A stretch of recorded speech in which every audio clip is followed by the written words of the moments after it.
నిజంగా దైవ సంకల్పం తోడై మా మధ్య ఉన్న ఎడబాటు దూరం అయిపోయి వింధ్య నేను మునుపటిలా ఒక్కటైపోతే ఎంత బావుణ్ణు.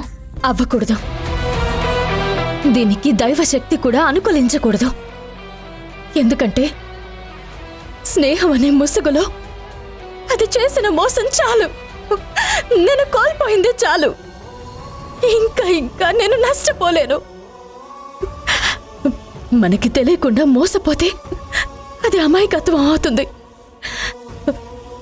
అదే తెలిసాక కూడా మోసపోతే అది అది నా చేతకానితనం అవుతుంది. ఈ కంకణం వల్లైనా అంత మంచి జరగాలి. నా వింధ్యలో మార్పు రావాలి. మార్పు రాదు. ఎంత చూసినా వాళ్ళిద్దరిలో మార్పు రావడం లేదు. ఈ కంకణం నాతోనే ఉండాలని, ఉంటే మంచి జరుగుతుందని పంతులు గారు అన్నారు. మంచి అంటే నా భర్త నా నుంచి దూరం అయిపోవడమా? ఈ పూజ వల్లైనా నా స్నేహితురాలు తన మనసులోని అనుమానాల్ని అపోహల్ని దూరం చేసుకుని మేమిద్దరం సంతోషంగా ఉంటే ఎంత బాగుంటుంది. అది ఎప్పటికీ జరగదు.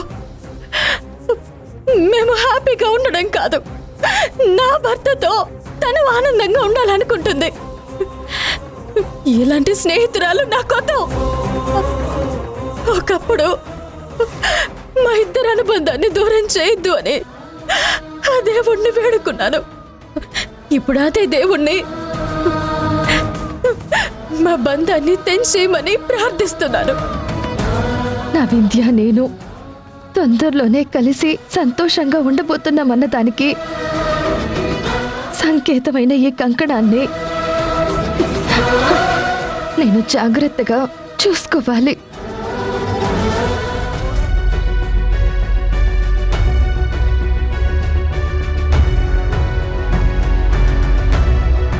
పూజ బాగా జరిగింది కదండి? అవును వాణి, చాలా బాగా జరిగింది. ఇక నుంచి అంతా మంచి జరుగుతుంది.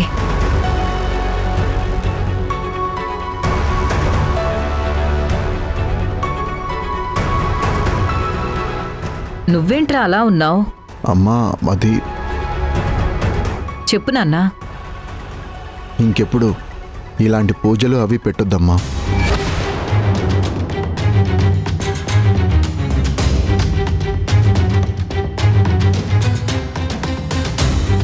ఏంటి రాజేష్, ఏమైంది? ఎందుకలా అన్నావు? ప్లీజ్ అమ్మా, నా హంబుల్ రిక్వెస్ట్ అనుకో. ఇలా ఎప్పుడు చెయ్యొద్దు. ఒకవేళ ఏర్పాటు చేసినా ముందుగానే నాకొక మాట చెప్పండి.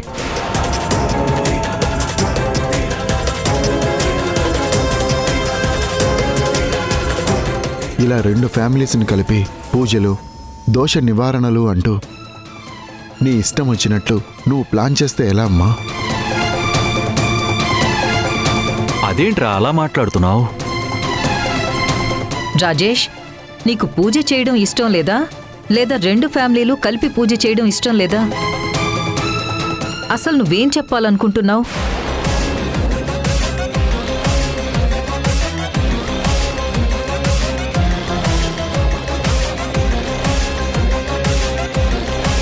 నేను నిన్నడుగుతుంటే నువ్వు వింధ్యం చూస్తావేంట్రా? వింధ్య, నీకిష్టం లేదా? అది అత్తయ్య, భలే దానివత్త, ప్రతిదీ భూతద్దంలో పెట్టి చూస్తానంటావేంటి? బావకి పూజలు అవి పెద్దగా నచ్చవు. ఎక్కువగా వాటిని నమ్మడని మనకి తెలుసు కదా, అందుకే అలా ఉంటున్నాడు. అంతేకాని మీరు ఏర్పాటు చేశారనో వాళ్ళ ఫ్యామిలీ కూడా వచ్చి పూజ చేశారనో కాదత్తయ్యా.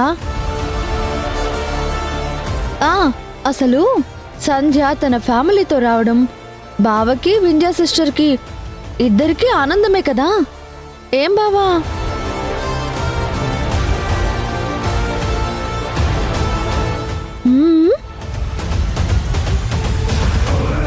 ఒరే రాజేష్, మీ అమ్మేదో తల్లి ప్రేమతో పిల్లలు బావుండాలి, వాళ్ళ జీవితాలు బావుండాలని పూజ చేయించిందిరా. ఇలాంటి వాటి విషయంలో నీకు నమ్మకం లేకపోయినా మీ అమ్మ కోసం చెయ్యాలి కదరా. అది కాదు నాన్న, మన మనసులు మారాలి తప్ప ఇలా హోమాలు పూజలతోని ఇలా జరుగుతుందని నమ్మకం నాకైతే లేదు.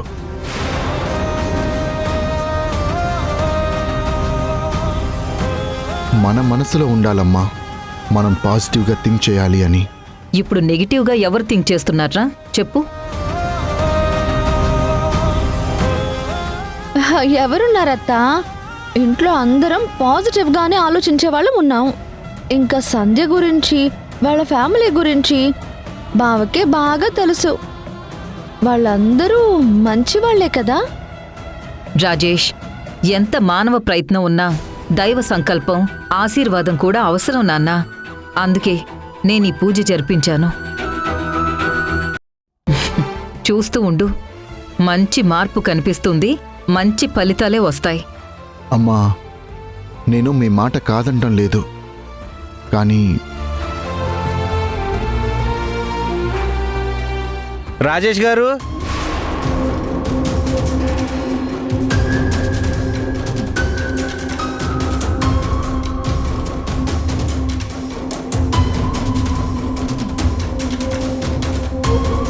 నమస్తే అండి.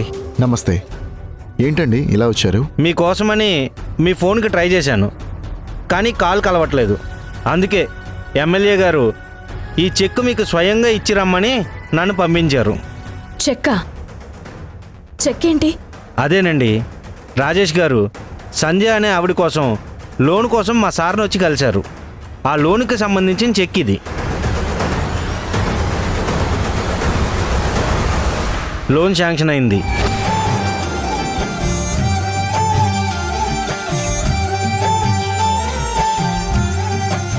ఈ చెక్ బ్యాంకు వాళ్ళకి ఇస్తే వాళ్ళే మీ పేరు మీద అకౌంట్ ఓపెన్ చేసి లోన్ అమౌంట్ ఇచ్చే ప్రాసెస్ని బ్యాంకు వాళ్ళే చేస్తారు. మా ఎమ్మెల్యే గారు స్వయంగా మీకెమ్మని చెక్ ఇచ్చారు సార్. అయ్యో, ఒక్క ఫోన్ చేస్తే నేనే వచ్చేవాడిని కదా. మీకెందుకంత శ్రమ? ఎమ్మెల్యే గారికి థ్యాంక్స్ చెప్పానని చెప్పండి. అలాగే సార్.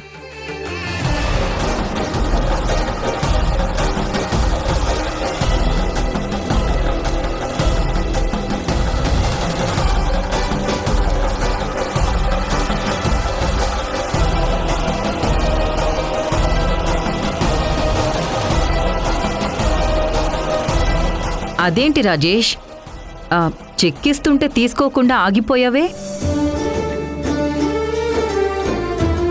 ఇలా ఇవ్వండి. ఏమండి, నేను చెప్పాను కదా ఇంకంతా మంచి జరుగుతుందని. చూడండి, అప్పుడే సంధ్యకి శుభవార్త వచ్చింది. అవును వాణి, నిజమే. నేనుంటానండి. సరే సరే అండి, ఈసారి స్వయంగా నేనే వచ్చి ఎమ్మెల్యే గారిని కలుస్తాను. సరే అండి. సరే అండి. అమ్మా వింధ్య, ఈ శుభవార్త అర్జెంటుగా సంధ్య వాళ్ళకి చెప్పాలి. రాజేష్, మనిద్దరం వెళ్ళి చెక్ ఇచ్చేద్దాం. పద పద. ఆగండి అత్తయ్య.